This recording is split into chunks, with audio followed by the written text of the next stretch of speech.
We are living in a volatile political environment.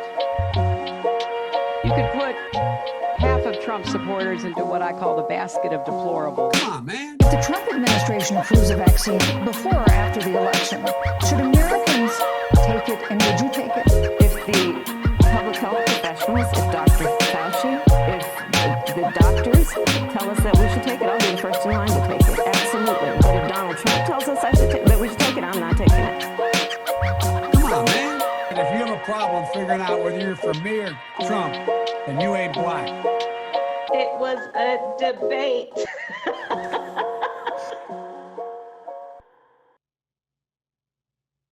And we're live. So, before we begin the show, I find it highly irritating how the GOP constantly gives the Democrats easy wins. In the Kansas primary on Tuesday, which, for those who don't know, Tuesday was primary day. Hopefully you went out and voted. The GOP, for reasons unknown on voting ballots, likes to eloquently explain in legal terms what a bill will do. No, forgetting that the regular voter does not understand, nor do they have the time to try and understand the legal wording while casting their ballot. The Democrats, on the other hand, come out and protest and yell, "If you vote yes on this bill, you will kill women." No, easy enough, right? Then the regular voter thinks, well, I don't want to kill women. Then upon reading the bill on their ballot, they get confused, they lose interest and go, I don't understand what any of this means. All I know is they said, I will kill women, so I'm voting no. Make it fucking simple. That's all you have to do. Now, all you have to do is say, do you believe there should be restrictions on abortion? If yes, vote on this bill. Vote yes on this bill. Just give it a brief description, on what the bill does. And then after that, put all your legal jargon that you want to put in there. It's upsetting. Anyways, this brings us to the question of the day. Did you vote in your primary election? If you did, let me know in the comments below. Let me know if your candidate you voted for won or if they lost. I would like to know. Anyways, let's continue on. Welcome, everyone, to another episode of the Deplorable Talk Show. You are here with Mr. Deplorable himself, Israel Perez. Now, you might be wondering, what is this disastrous thing I stumbled upon on YouTube or Rumble? You have stumbled upon a show where I give you my unfiltered opinion on politics and culture. This is not a show for kids, nor is it a show for the intellectual-minded. I know nothing about the things I choose to talk about. Forewarning, but America is where opinions are like assholes. Everyone has one. I just choose to record mine and spread it on the internet. So, we will start today's show off talking about work-related videos of how to survive an active shooter situation. Yes, they're cringy and overproduced, which will be in our first segment of the day called Trending. We will then jump into today's big lead, which will be about Nancy Pelosi possibly starting World War III by visiting Taiwan. And we will close the show out with our last segment of the day called Existential Endorsement Tacker. It's a mouthful, I know, but that's where we will be talking about Trump's winning record of endorsements and how it will affect the midterms and possibly 2024.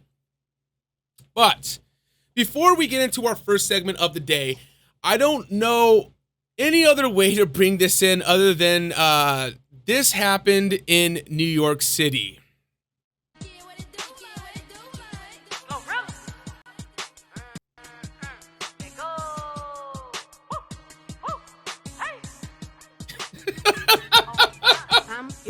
Jesus. I'm probably gonna get fucking hit for this on YouTube, but whatever. Whatever. The fuck is going on this subway?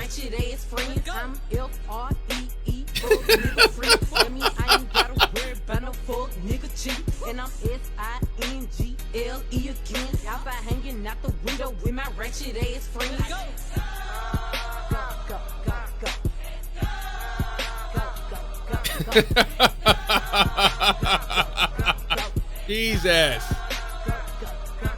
Bitch, I'm G to the L to the O, big glow. You can catch me out in traffic, tennis. Jesus. Jesus fucking Christ. Oh, man. Jesus. Gotta have one of those now. Wow, for the audio listeners, what we just watched was, I don't know how else to explain it, but a whole bunch of people on the subway in New York put a slip and slide down and started, sliding on it on the bus while popping bottles and pouring them in people's mouths while girls in G-strings dance around. It was like I was watching a 2002 hip-hop / rap music video by Chingy. Just fucking Jesus. I will say this. Whoever got on the L train probably didn't think they would be taking an L that day. There we go. Very bad joke. But let's shamefully segue into a segment called Trending. Trump was too liberal. Tweet. On your shoulder. You adjust the microphone as you talk, man. With a gracious aid. So, this is a segment where we will be looking at what was trending on Twitter. The other week, active shooter was making its way around Twitter. The reason for this was a YouTube video of an active shooter training work video. And as we can see from this post from Miami Vice apologist, watching active shooter training for work, this shit is insane, LMAO. And if we give this a play real quick, you'll get a little taste of what we're talking about here. Look at that. Jesus. And for the audio listeners,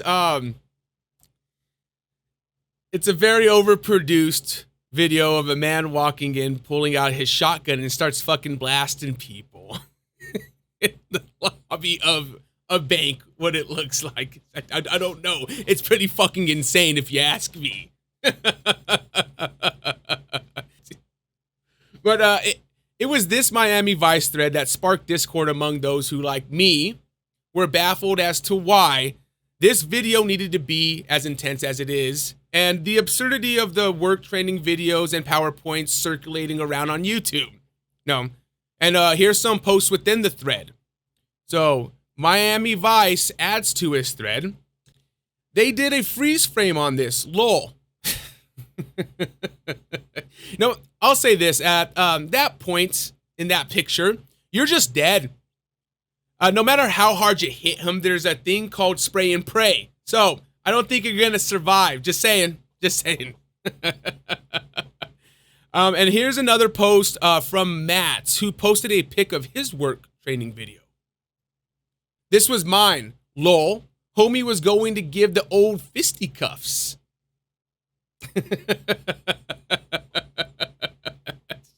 No, and this is a great representation of the absurdity of those training videos. You will never have the upper hand over someone armed with the gun. That's a Hollywood myth. She has a better chance of tricking the shooter by pretending she's the plant in the background. You know, I'm not saying you shouldn't fight back, but you need to understand your odds.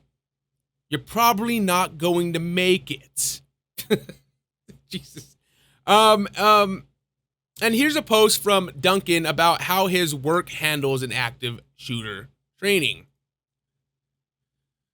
My office requires us to take a slug shot to the abdomen from 3 feet out of every few months to prepare for situations just like this. Yes. So, let's take a look at the absurdity of one of these work training videos. This one we will be watching was filmed by LA County and is probably the best one out of all of them because it's obviously overproduced and filled with inspiring / failed actors. Now, that also makes me wonder how much the budget was for this 9-minute training video. So, let's give this a watch, huh?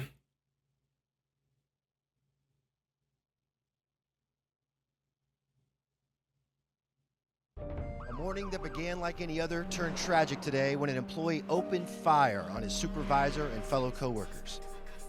Students, parents, teachers are asking why today, after a bloody rampage, plunged this campus into tragedy. Details are just coming in, but we're being told that a heavily armed gunman opened fire this evening at the mall food court behind me. There's no official word on any casualties yet, but one eyewitness reported seeing at least 6 people shot. Active shooter. A gunman or gunmen killing or attempting to kill people in a confined, populated area. Okay, before we continue into this, I want you guys to understand. I don't know if any of you have ever sat down and watched a work video of what you will be doing throughout the workday. They're usually fucking boring, and you're falling asleep by the end of the 30-minute video, talking about, you know, the things that you'll be doing throughout the day, or the company's motto and how they apply it, you know, shit like that. I've never sat down for a company and watched an active shooter video, and if I were to, I wouldn't be expecting this. So let's continue on, huh?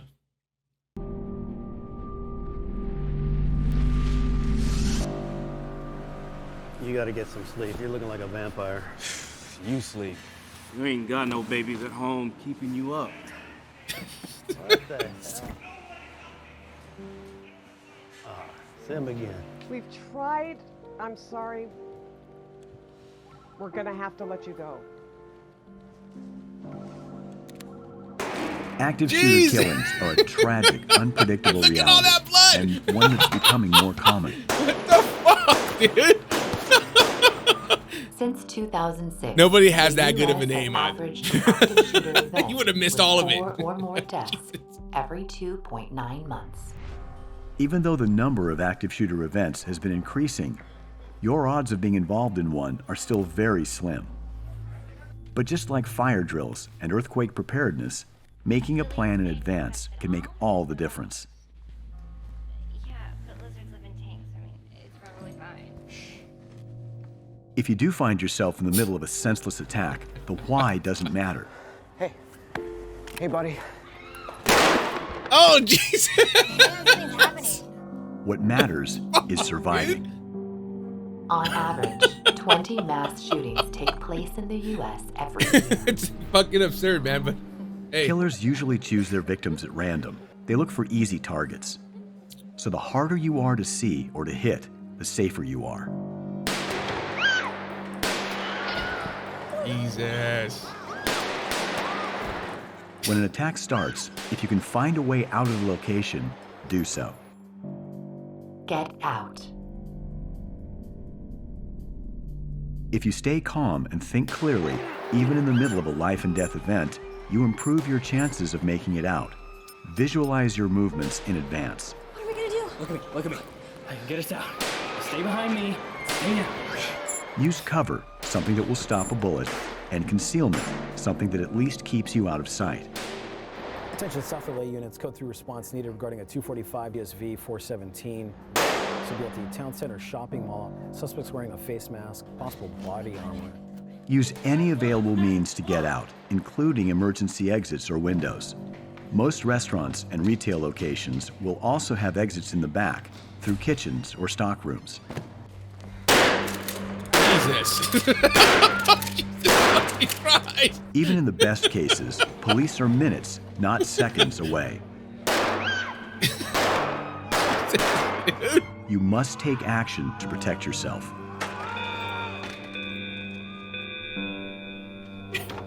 Okay, everybody stay calm. It's probably just a drill.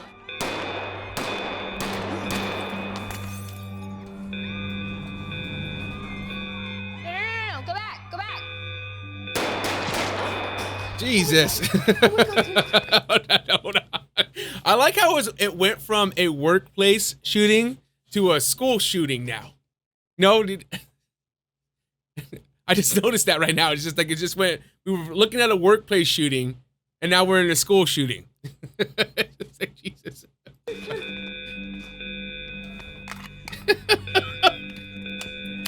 If you can help others without putting yourself in unnecessary danger, It's gonna be okay. do so. It's gonna be okay. What's her name? Lori. Lori? It's gonna be okay. If you can't move safely to an exit, get to a room or a confined area you can lock down. Then secure the location.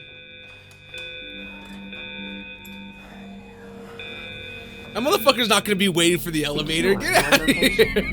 You've been running upstairs.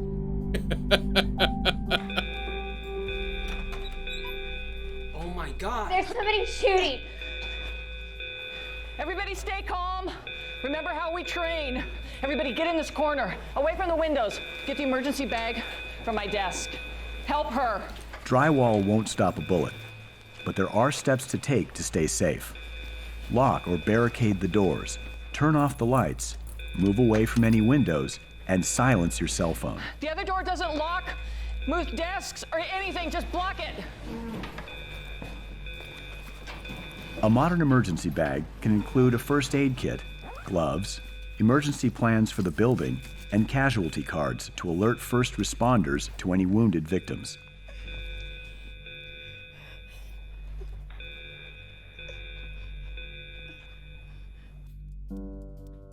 Most active shooter situations are over in 10 to 15 minutes. All right, I think we got the gist of that, huh? I think we got the gist of that. You know, man,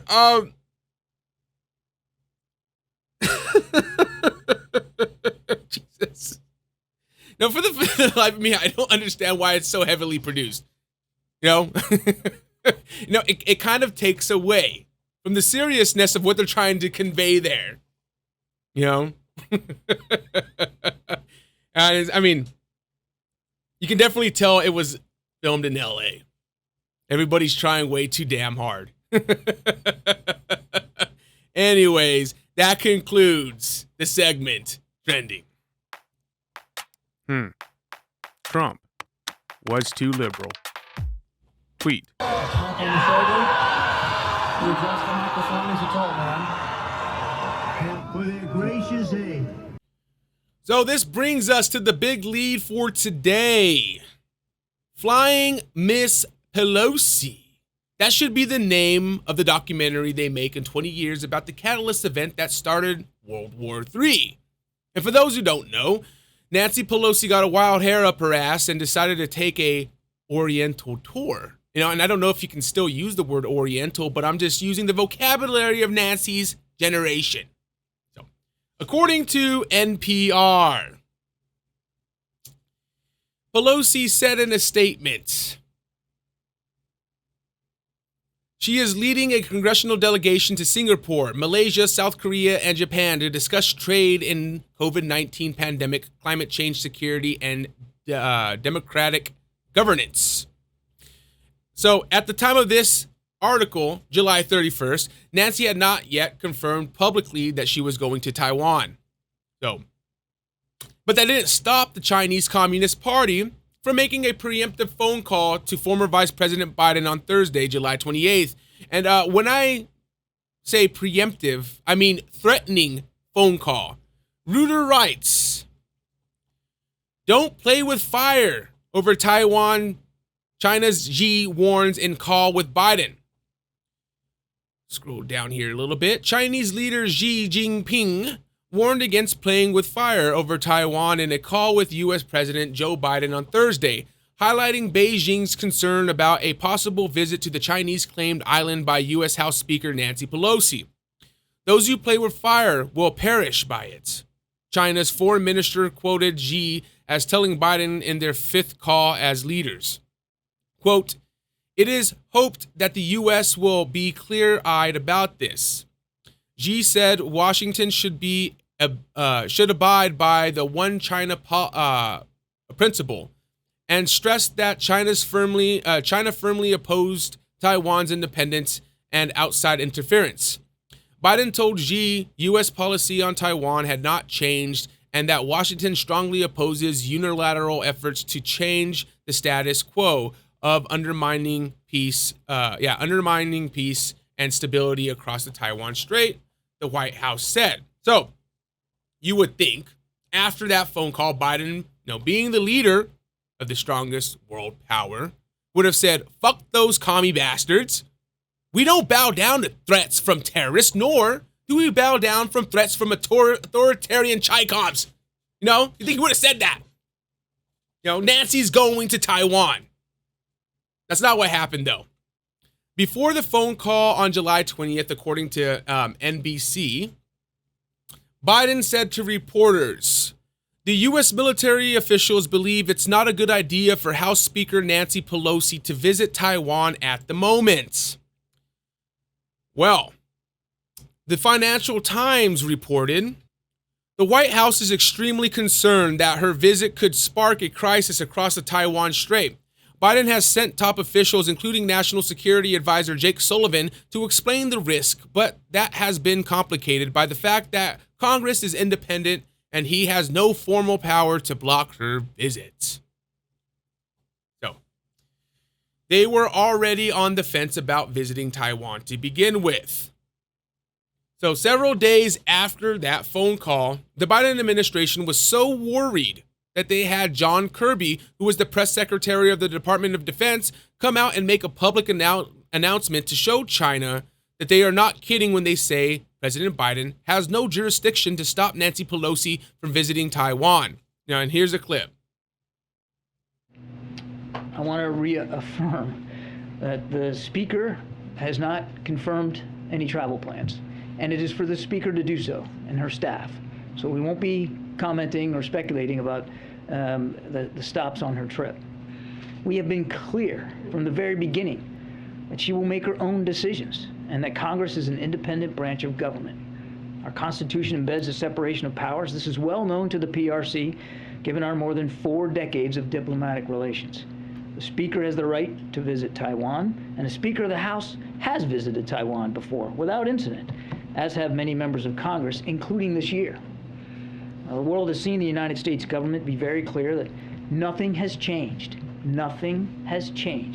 about our One China policy, which is, of course, guided by the Taiwan Relations Act, the 3 joint U.S.-PRC communiques, and the 6 assurances. We have said, and we have repeatedly said, that we oppose any unilateral changes to the status quo from either side. We have said that we do not support Taiwan independence, and we have said that we expect cross-strait differences to be resolved by peaceful means. We have communicated this directly to the PRC at the highest levels, including as recently as last week in the phone call between President Biden and President Xi. The National Security Advisor, the Secretaries of State and Defense, the Chairman of the Joint Chiefs of Staff have also made this very clear to Beijing in a half a dozen recent high-level conversations. Put simply, there is no reason for Beijing to turn a potential visit consistent with long-standing U.S. policy into some sort of crisis or conflict, or use it as a pretext to increase aggressive military activity in or around the Taiwan Strait. Yep, there we go. Seem a little worried. No, I'll say this. I don't like Nancy Pelosi. I think she's a snake. But she has some balls to openly defy Biden and the military and say, fuck Xi, his threats are meaningless. I'm going anyways. You gotta show some respect there at least, Now, I don't think Nancy is headed to Taiwan for congressional delegation, as she says. All the things she listed on her agenda could have easily been talked about over the phone or Zoom. I think she used the Oriental tour for congressional delegation to hide her ulterior motive, which is having a secret business conversation with TSMC.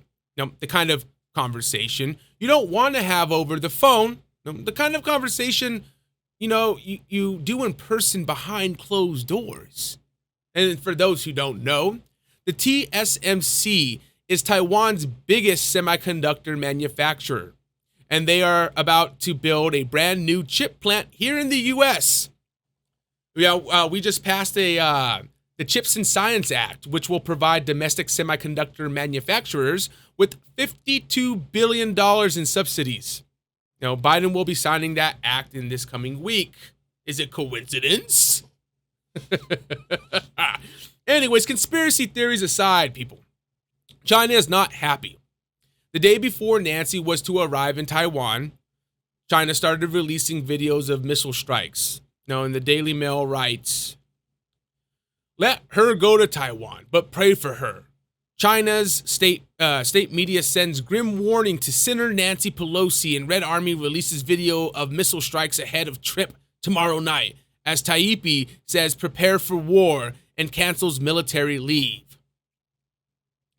The Chinese People's Liberation Army has issued another warning to Nancy Pelosi ahead of her expected trip to Taiwan, with the video simulating a missile strike, aircraft carriers advancing, and fighter jets in formation, and a stern warning from the state media. Now, I have to say, it's actually a well put together video. The video that they released. So let's give that a watch.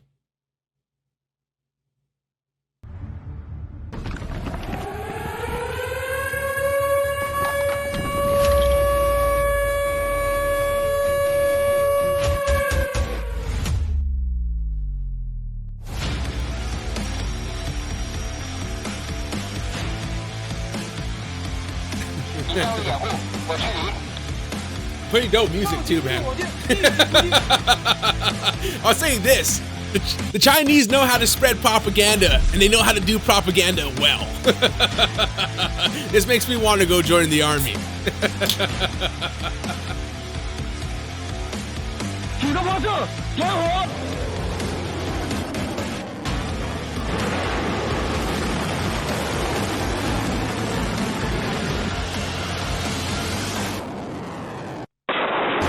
Jesus.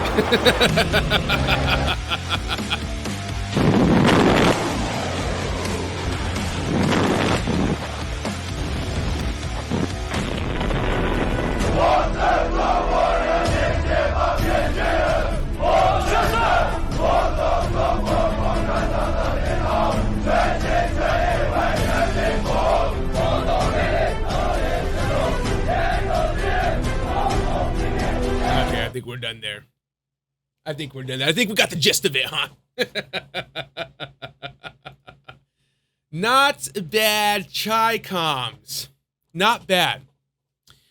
But Nancy arrived safe and sound in Taiwan, but China made sure her arrival and stay would not be a pleasant night.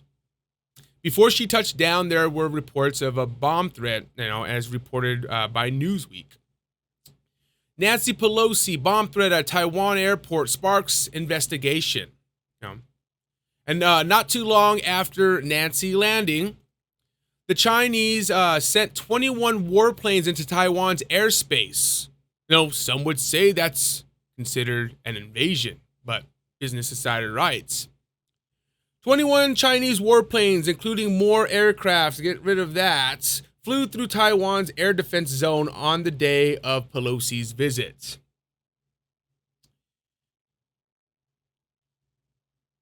Wow.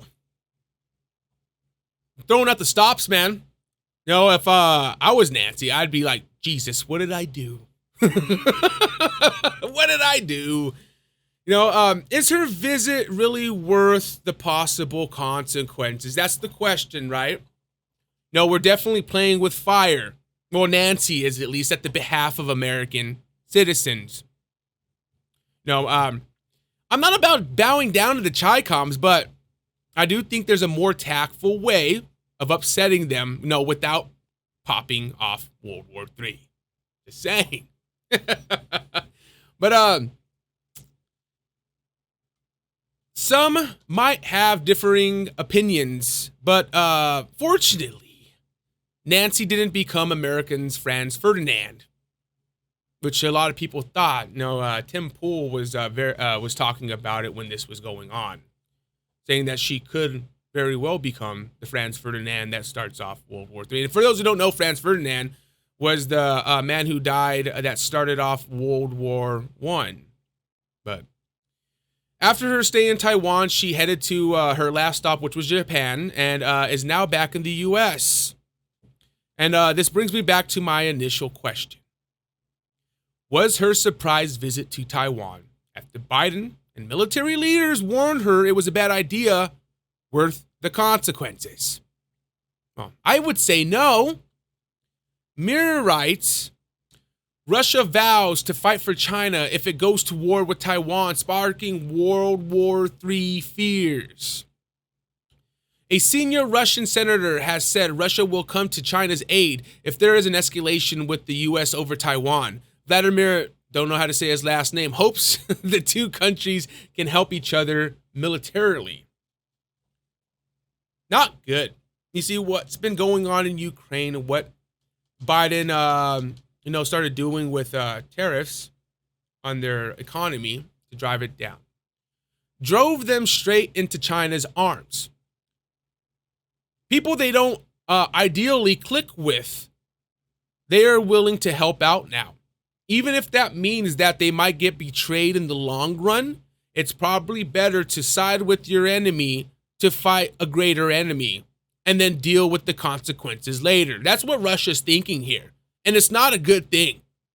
Not only are we fighting a proxy war with Russia and Ukraine, we could now be in a full-scale war with Russia and China because Nancy Pelosi felt the need to prove something. Now, in my opinion, if war breaks out in the Pacific theater, you can guarantee Ukraine gone. It's gone. I don't think Europe can handle a full-scale war with Russia on their own. Our military forces will be tied up trying to protect Taiwan because Taiwan is way more important to us than Ukraine. Ukraine doesn't mean shit. Ukraine's just a proxy war. That place has semiconductors. That place also has a company that we're going to bring over to the United States to help us start getting semiconductors going. It's like, I don't give a fuck what anybody says. I don't. Everybody's like, well, no. I'm like, no, fucking Ukraine doesn't mean shit to us. They're a failed nation that needs the help of somebody else. Fucking Taiwan has their own military force and has been training and ready for this attack. It happened to Ukraine, and now they forced everybody military age to come fight. As much as the media would like you to say, oh, everybody rised up and continued the fight in Ukraine, came to the aid of Ukraine. It's like, no, they forced people to come out and fight. And that's a conversation for another time. But The Independent writes, Vladimir Putin, ally, warns London will be bombed first if World War III breaks out. It's clear that the threat to the world comes from Anglo-Saxons, Andrei Gurulov said. London will be the first strategic NATO target to be hit by Russian missiles should a third world war erupt, a close ally of President Vladimir Putin has claimed. Speaking on Russian state TV, Andrei Gurulov, an MP who sits on Moscow's defense committee, described how a possible full-scale invasion of NATO's Baltic state members would work. Mr. Gurulov, a former military commander and member of the pro-Putin United Russia Party, said, "We'll destroy the entire group of the enemy's space satellites during the first air operation." Jesus, dude. And if that doesn't scare you, this should. Chinese missiles land in Japan's waters after warning that miscalculation during Taiwan military drill could spark war. Outraged Tokyo lodges complaint over Beijing's live fire maneuvers. I'd be pissed off too. The article continues to say, Chinese missiles fired towards Taiwan have landed in Japan's water, Tokyo says, as Beijing ignored warnings that a miscalculation could spark war to hold its largest ever live fire drills around the island. So it sounds like fucking Japan didn't hold their word, but whatever, I understand. 5 out of 9 ballistic missiles launched by China landed in Japan's exclusive economic zone. The country's defense minister said today, adding that he had lodged a protest with Beijing. The island of Yonaguni, I think that's how you say it, which belongs to Japan, sits around 70 miles off Taiwan's eastern coast in Japan's economic zone. Waters in which it has special rights, covers about half of the distance between the two. China has fired ballistic missiles at the neighbor before, but this is the first time they have landed in the Japanese zone. And I will say this, I don't think that was a miscalculation. I think that was China saying, hey, look at me. The article continues to say, Taiwan says China fired a total of 11 ballistic missiles into the waters off its southern, western, and northern eastern coast today, in several slows that begin around 2 p.m. local time and lasted until 4 p.m.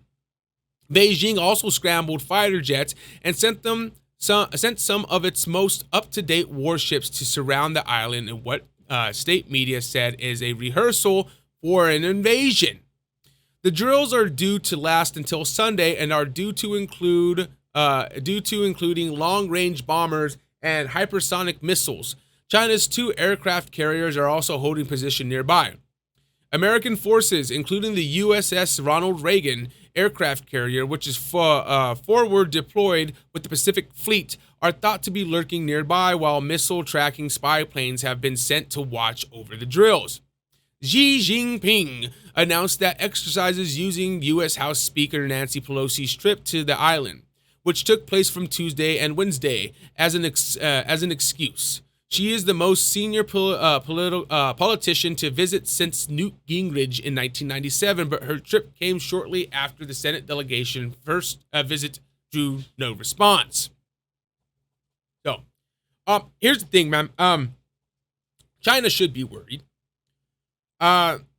What keeps, and we'll get into this later too, because I brought this up, but what keeps China from actually trying to take Japan is, it's been known for centuries, is the waters between Japan and China. They have a certain amount of time to attack. Otherwise, they will get hit with, I think, typhoons. That little strait there to Japan is not is treacherous waters is the word I'm looking for here. But if they were to, and the strait from China to Taiwan also has the same problem, but except it's smaller, right? So if they were to take Taiwan, then now they don't have to worry about the strait anymore, and now they're in open water, so they can attack whenever they want. They can attack Japan whenever they want. They can attack Singapore whenever they want. They can attack the Philippines. They can attack Korea. It's a strategic area that they want. It's also an area where they're,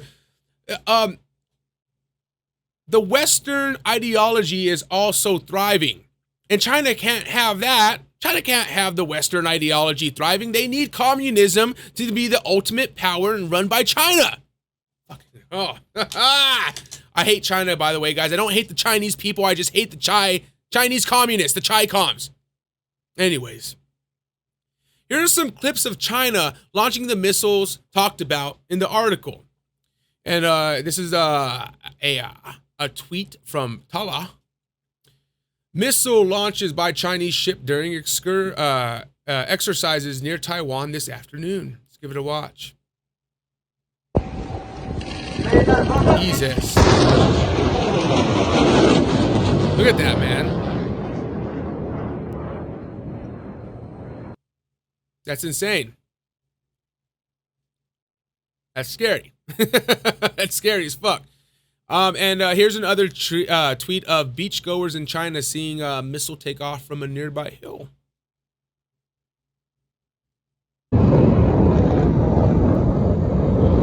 Jesus.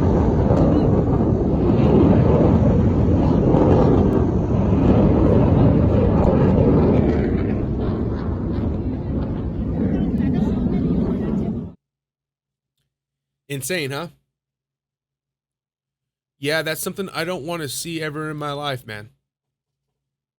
And it's getting pretty fucking dangerously close. Do I think there will be war on U.S. Soil? No. No. In my military age, yes. In my military age, yes, I am. The way our military's been going and how many people they kicked out of the military because they don't want to take the vaccine means that there's going to be possible drafts if War III were to launch out. And that's just my opinion looking at the news. I'm not saying that's what's going to happen. So don't fucking come and ding me, YouTube. But just saying, man. It's getting dangerously close to that, right? What makes this even more pressing is China currently has Taiwan surrounded. So here's a picture of that. And sorry for all these ads here, but it's kind of can't get rid of them. But the Chinese military has encircled the island with some training exercises taking place with Taiwan territorial waters. So, see this? That's the strait I was talking about there.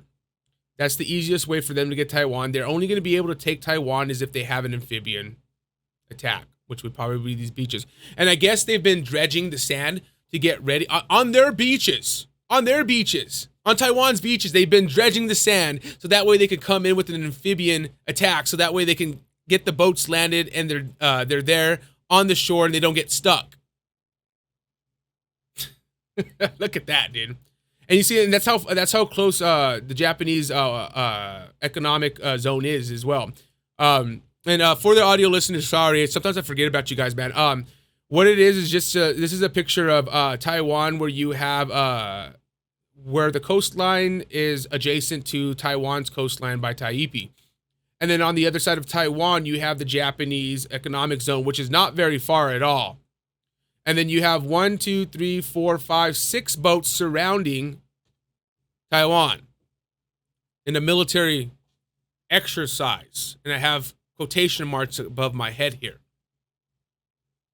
So this is getting really close to being a full escalation of invasion, in my opinion. It's scary stuff, man. You know, I don't know what's going to happen, but if and when China tries to attack Taiwan, they will need to take it before the end of October. So, according to a book written by Ian Easton titled The Chinese Invasion Threats, and I just got a little excerpt here from the book. There was a person who kind of read the book and gave like their 9 things about what they thought was interesting from the book. Weather conditions suggest an April-October attack as most likely. So it says here, from late October until the middle of March, weather in the Taiwan Strait is incredibly difficult to navigate through. Heavy winds and typhoons affect waves, sometimes making them gigantic. In August and September, waves can get up to 14 meters high. I don't know what that is in freedom, meters. Anyways, an invasion would ideally be planned for when the tides hit their monthly peak. So the beaches are relatively smaller for soldiers to traverse. There are 2 ideal time windows for an invasion: late March until late April, as well as late September until the end of October. During these periods, winds are usually light and waves are low. And as we do this podcast, it is currently August, the beginning of August. So September or October, that's next month. They're getting ready because they know that they know their window here. And they have 60 days to plan the best time of their window of attack.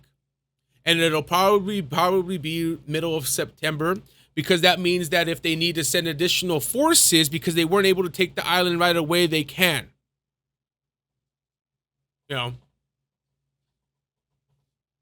Scary, man. It's coming, man. If this is the time, they're probably going to do it now. No, and on my other podcast that I used to do, we were talking about this, and I said it was going to happen last year, but it didn't. But this wasn't happening. They weren't being as aggressive as they are right now. I will be following this closely, and we'll be giving updates in the coming weeks and months, depending on how this all goes.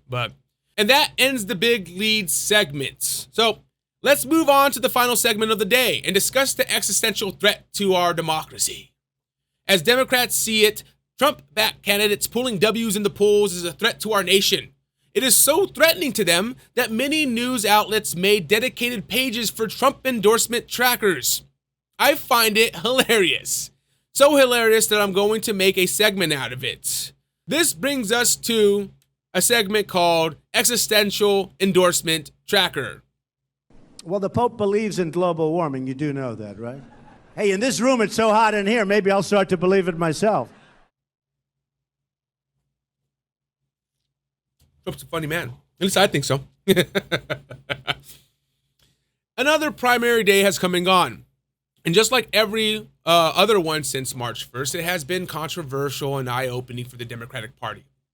The reason being Trump-endorsed candidates keep on winning. And it shows how much pull President Trump still has with the American people.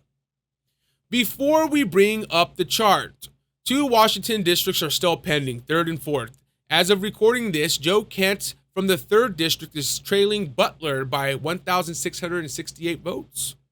And Lauren Colt from the 4th district is 4,000 votes down from the 2nd place candidate. And for whatever reason, Ballotopia has put a win next to his name, which is, I think is incorrect. You know, I'm just going to say Lauren Colt has lost because I don't see him picking up 4 more points when the incumbent, who is Republican, is 5 points ahead of him in 1st place, but I could be wrong. Sometimes I don't really know what I'm talking about. I just wing it. Anyways. So the information of this chart is sourced from Ballotpedia's endorsement by Donald Trump page. So let's bring up the chart, huh? All right. Trump, for the year of 2020, has made 230 endorsements. There are 6 more primary days, by the way. August 9th, 13th, 16th, and 23rd, and September 6th and 13th. But so far, 173 endorsed candidates have won the primary election, a 93% winning record for Trump. Look at that shit, man. You know, that's pretty fucking good. Now, the 2022 primary, according to John Colvin, who was a CEO of JMC Analytics and Polling, showed the overall turnout for Republican voters this year is up to 18%. That's 1.8 million voters higher than 2018's primary turnout.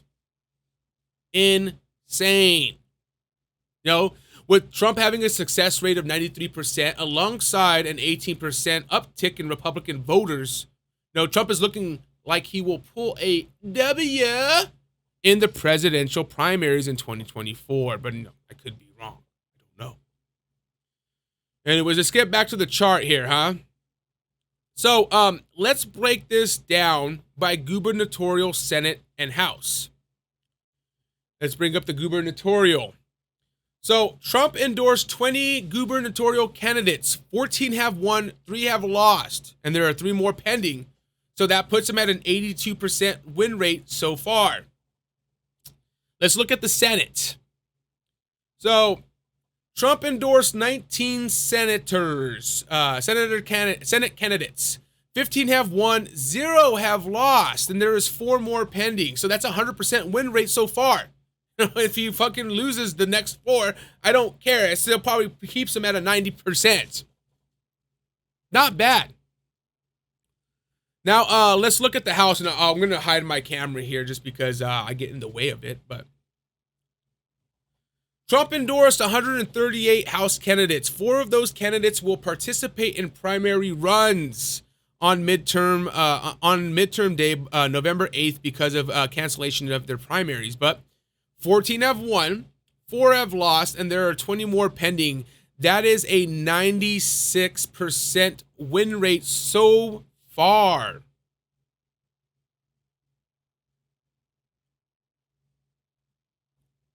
Looks to me like a red wave is headed our way, people. Now, there are 13 more states to hold primaries in the coming month. So let's bring up this calendar really quick, huh? So let's not count our chickens too soon.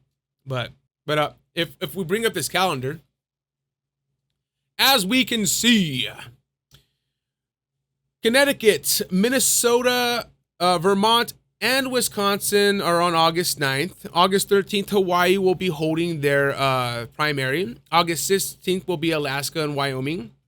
August 23rd will be Florida and New York. September 6th will be Massachusetts. September 13th will be Delaware, New Hampshire, and Rhode Island. But the one I will be focusing on in the coming weeks is Wyoming and maybe Florida, but Wyoming for sure. Because Wyoming is Representative Liz Cheney. In the country's highest profile House primary, Representative Liz Cheney is trying to hold back Trump-inspired challenge from Harriet Hagman, a longtime activist in the state Republican Party. Ms. Cheney has framed the race as a referendum on democracy, while Ms. Hagman has stressed her loyalty to the former president. It's going to be a big day for Liz Cheney. Now, and to tell you the truth, if Liz Cheney loses her primary, this will be the last nail in the coffin for the neocon candidates within the House and the Senate. August 16th will be the true test of Trump's influence over the American people. It's going to be interesting, man. I'm really excited about it. I'm definitely going to be watching it. No. Anyways, we will end this segment with the biggest neocon himself, Mr. I make assassination look like accidents Cheney. So here's Dick Cheney endorsing his daughter. Let's give this a watch, huh? In our nation's 246-year history, there has never been an individual who is a greater threat to our republic than Donald Trump. He tried to steal the last election using lies and violence to keep himself in power after the voters had rejected him. He is a coward. A real man wouldn't lie to his supporters. He lost his election, and he lost big. I know it, he knows it, and deep down, I think most Republicans know it. Lynn and I are so proud of Liz for standing up for the truth, doing what's right, honoring her oath to the Constitution, when so many in our party are too scared to do so. Liz is fearless. She never backs down from a fight. There is nothing more important she will ever do than lead the effort to make sure Donald Trump is never again near the Oval Office. And she will succeed. I am Dick Cheney. I'm proudly voted for my daughter. I don't think she will. I hope not looking that good, dude.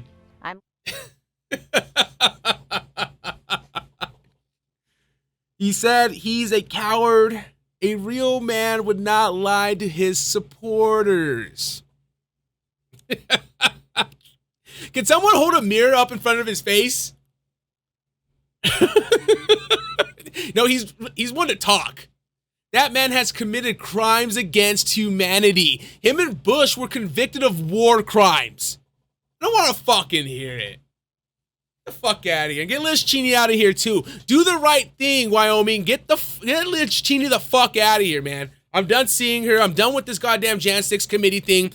It's all, they made the wrong bets, is what this is. They made the wrong bets, and now they're trying to cover their asses so that way Trump can't get back into the presidency by trying to smear his fucking name with accusations that have no fucking holding.